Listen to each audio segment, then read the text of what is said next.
O tema de hoje, pare de contender com Deus. Um tema bem emblemático, né? Um tema parecendo que a gente não costuma fazer isso. Então, normalmente a gente coloca essa situação e fala assim, não, mas eu não fico desse jeito. Eu não contendo com Deus. É muito comum a gente não se ver nessa situação. Mas, por outro lado, também é muito comum a gente estar numa situação de contenda com Deus sem ao menos perceber. Todos nós vivemos lutas, batalhas, situações difíceis em que nós não vemos saídas e nós estamos, nesse momento, diante de situações que não nos são favoráveis, vamos dizer assim. E alguns de nós vai olhar a saída ou a situação contendendo com Deus. A gente vai explicar isso ao longo dessa live, desse estudo. Então, eu preciso de um texto para poder embasar esse tema.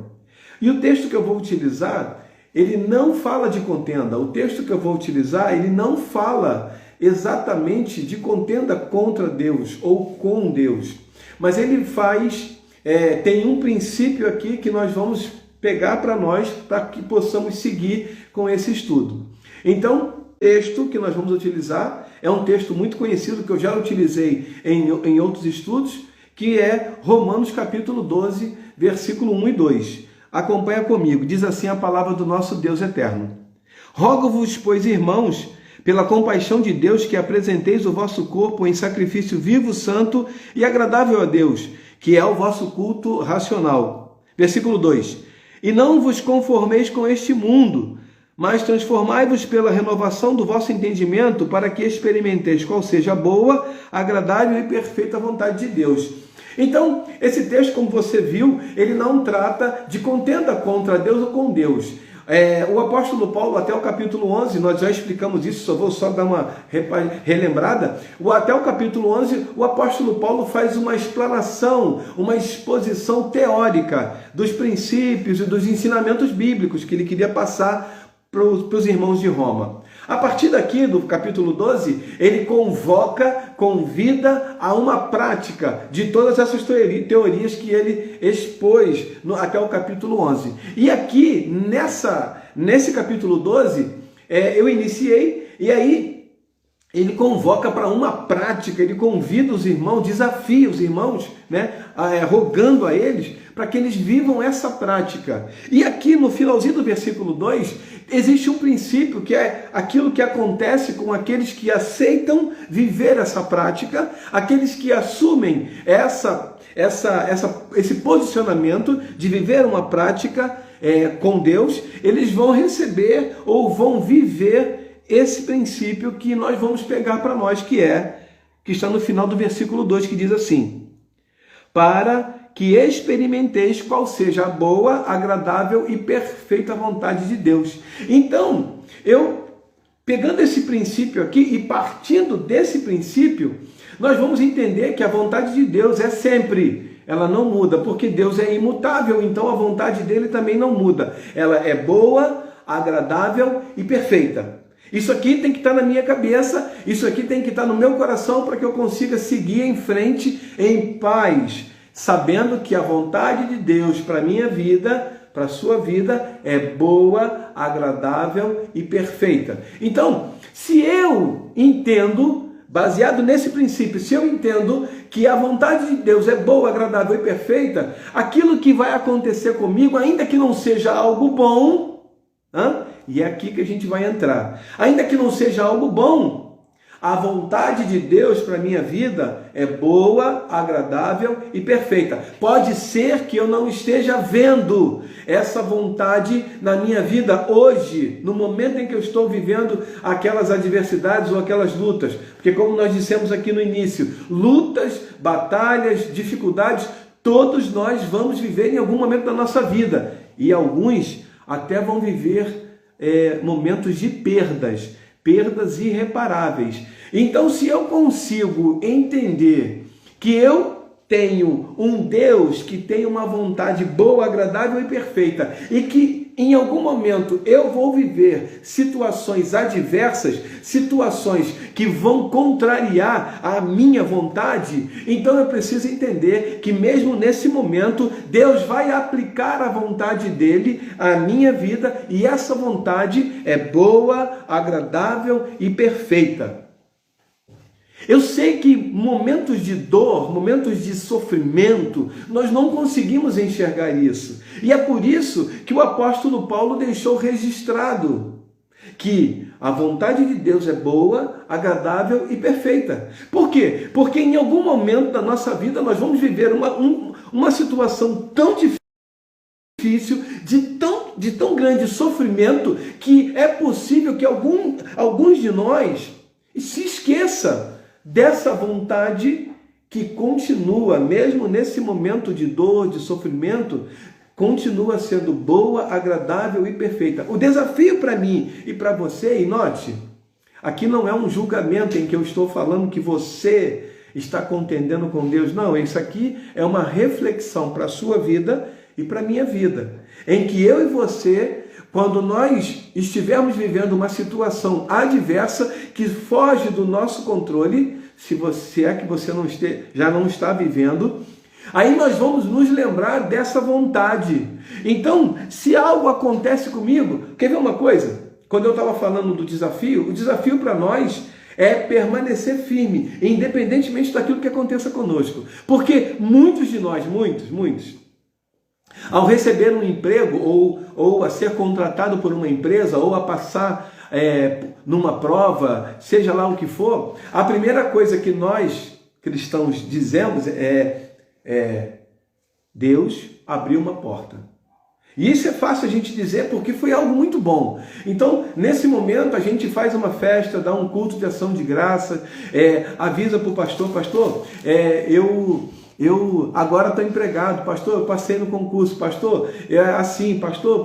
Aí o pastor vai lá, anuncia, você escreve testemunho, alguns até dão um testemunho de púlpito, né? Pegam o microfone e dão um testemunho. Mas quando acontece algo dentro dessa porta que Deus abriu, em que, por exemplo, um emprego, a pessoa é demitida, aí a primeira coisa que muitos de nós, não estou falando que você faz, estou falando, muitos de nós fazem, é dizer, o diabo se levantou.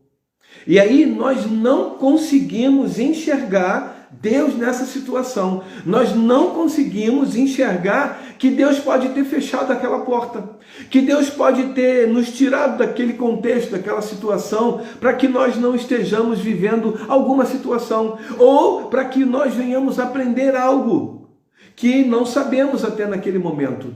Então, aí, quando nós recebemos o emprego, somos contratados, a frase é, Deus abriu uma porta. Quando nós somos demitidos e perdemos aquilo que conquistamos, ou que ganhamos, ou que recebemos, aí a primeira coisa que nós dizemos é, o diabo se levantou. Aí a gente vem, pastor, ora, porque o diabo se levantou e eu fui demitido.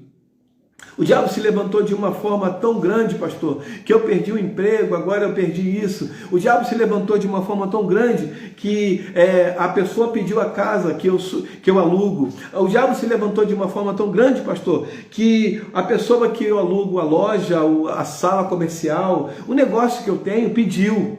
E a gente não considera que Deus fechou aquela porta. Nós não consideramos, quando eu digo nós não consideramos, eu estou falando de uma forma geral, amém? Não quer dizer que você faça isso. Se você nunca fez isso, glória a Deus, glória a Deus. Mas eu já fiz isso. E é por isso que eu trago essa reflexão. Isso é para nós refletirmos. Quando acontece algo bom, foi Deus. Quando acontece algo ruim, foi o diabo. Nós não conseguimos associar essa situação, ainda que ruim, ao Senhor. Em algum momento, nós vamos ter até perdas. E perdas assim irreparáveis. E por que nós temos perdas? Porque elas fazem parte do processo da nossa caminhada cristã. O apóstolo Paulo chega a dizer, no capítulo 14, já falei isso várias vezes, no capítulo 14, dizer que por muitas tribulações nos importa alcançar o reino de Deus, ou o reino dos céus. Então, essas situações, elas fazem parte da nossa caminhada cristã. Então eu preciso entender, quando Deus abrir uma porta, vou voltar, não vou falar quando Deus. Então, quando uma porta for aberta, Deus abriu. Quando essa porta for fechada, o diabo fechou. É assim que funciona na tua vida? É assim que funciona na minha vida? Ou quando essa porta for aberta, eu digo, Deus abriu a porta. E quando a porta for fechada, eu digo, Deus fechou a porta. Porque assim eu entendo que Deus está no controle da minha vida. Porque se eu entender que foi o diabo que fechou, eu posso até não estar dizendo explicitamente, mas não é uma forma de dizer que Deus não cuidou de mim da forma devida que eu acredito que deveria cuidar. Porque se ele abrir uma porta e agora o diabo fecha essa porta, como é que pode? Deus não estava atento? Deus não cuidou? Então, quando Deus abre uma porta, essa porta que Deus abriu, ninguém pode fechar. E quando Deus fechar uma porta, essa porta que Deus fechou, ninguém pode abrir. Entenda isso. Tudo que acontece na sua vida, tudo que acontece na minha vida, não é um acidente, não é um acaso. Tudo está no controle de Deus. Tudo, absolutamente tudo, está no controle de Deus. Eu entendo que tudo coopera para o bem daqueles que amam a Deus. Então, aquilo que aconteceu na minha vida, aquilo que aconteceu na sua vida, por pior que seja, acredite, está no controle de Deus. Deus não perdeu o controle da sua vida. Pessoas na história e na Bíblia viveram situações adversas que elas não conseguiam controlar, que elas não sabiam o que fazer, mas que em todas elas sabiam que Deus estava no controle.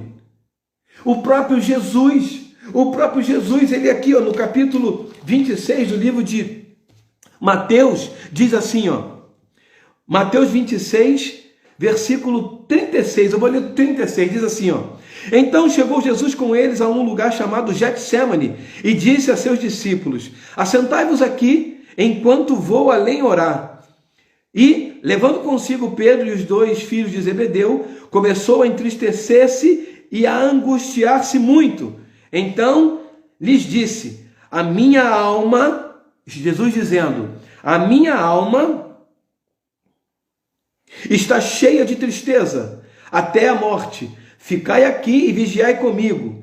E, indo um pouco adiante, prostrou-se sobre o seu rosto, orando e dizendo, meu Pai, presta atenção, se é possível, passa de mim este cálice. Todavia, não seja como eu quero, mas como tu queres. Aí ele continua dizendo, e voltando para os seus discípulos, achou-os adormecidos e disse a Pedro, então, nem uma hora pudeste vigiar comigo? Vigiai e orai, para que não entreis em tentação. Na verdade, o espírito está pronto, mas a carne é fraca. E, indo segunda vez, orou dizendo, meu Pai, se este cálice não pode passar de mim, sem eu o beber, faça-se a tua vontade. E, voltando-se, achou-os outra vez adormecidos, porque os seus olhos estavam carregados. Olha o versículo 44.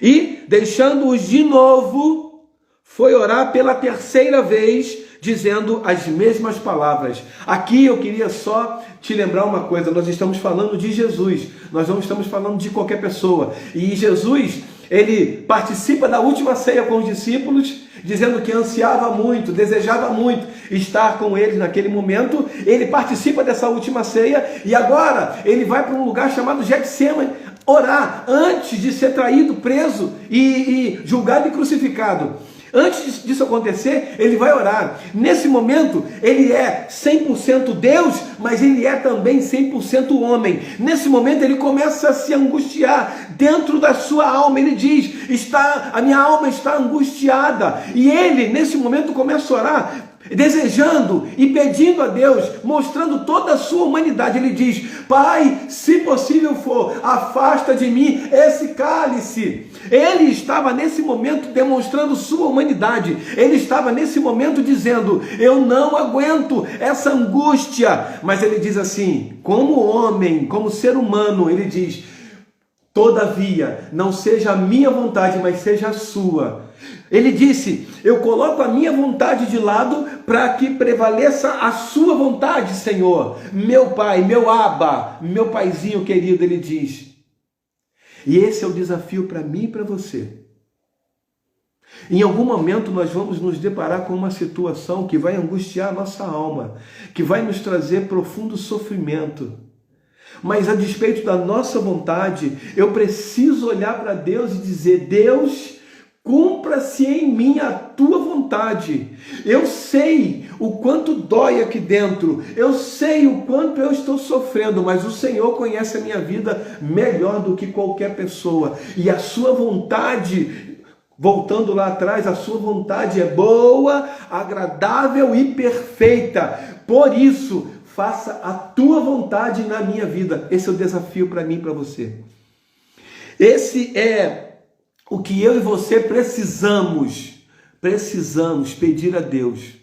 Se em algum momento você não conseguiu fazer ou não consegue fazer isso, peça a Deus: Senhor, me ajuda.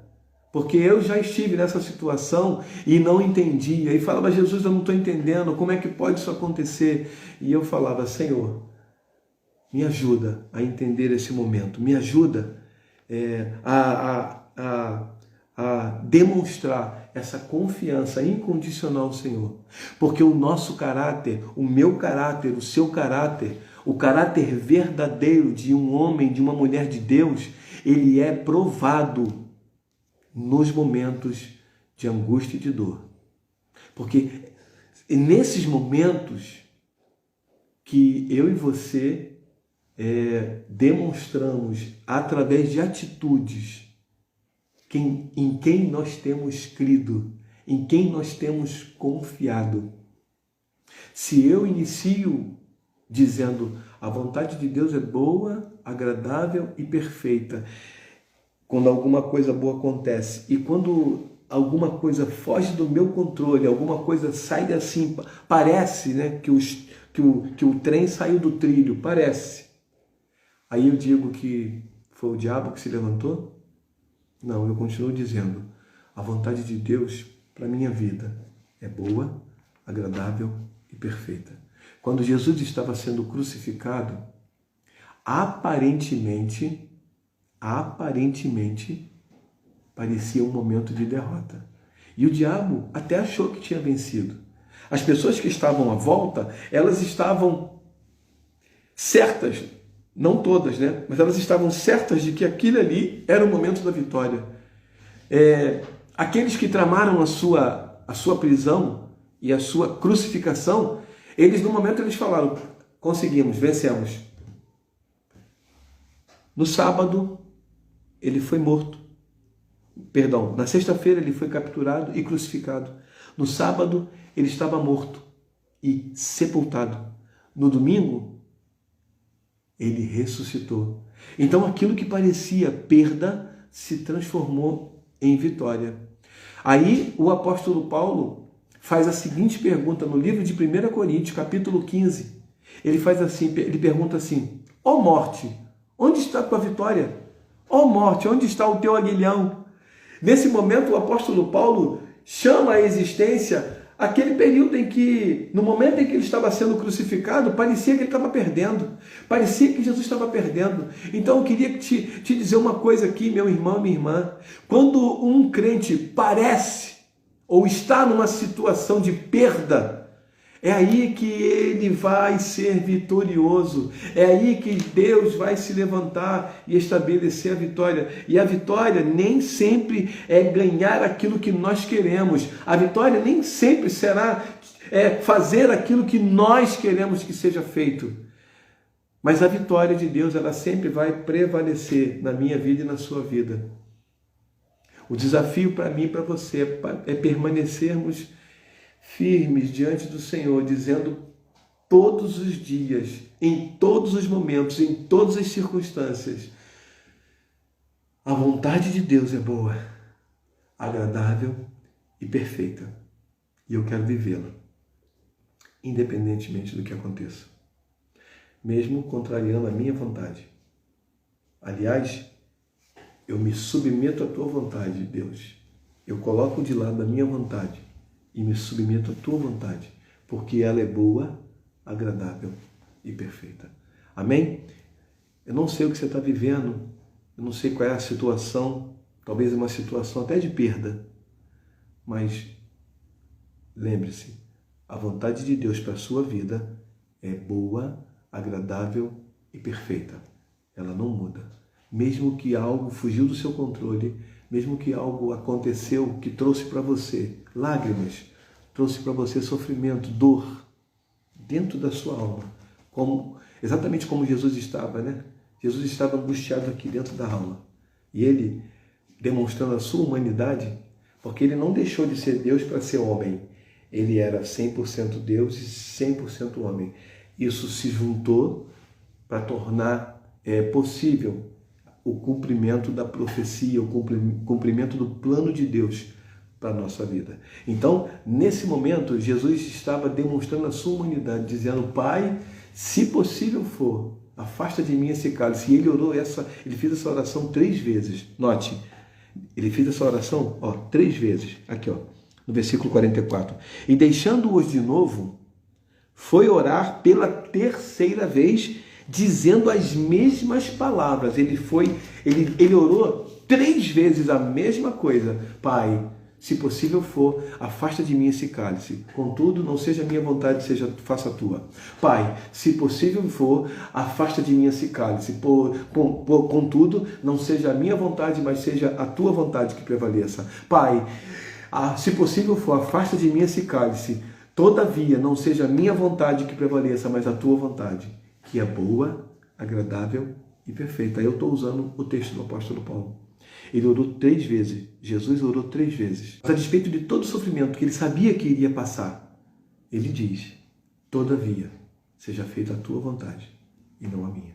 Ele coloca a vontade dele de lado para que prevaleça a vontade de Deus. Faça isso. Esse é o desafio para mim, desafio para você. Amém? Deus abençoe a tua vida.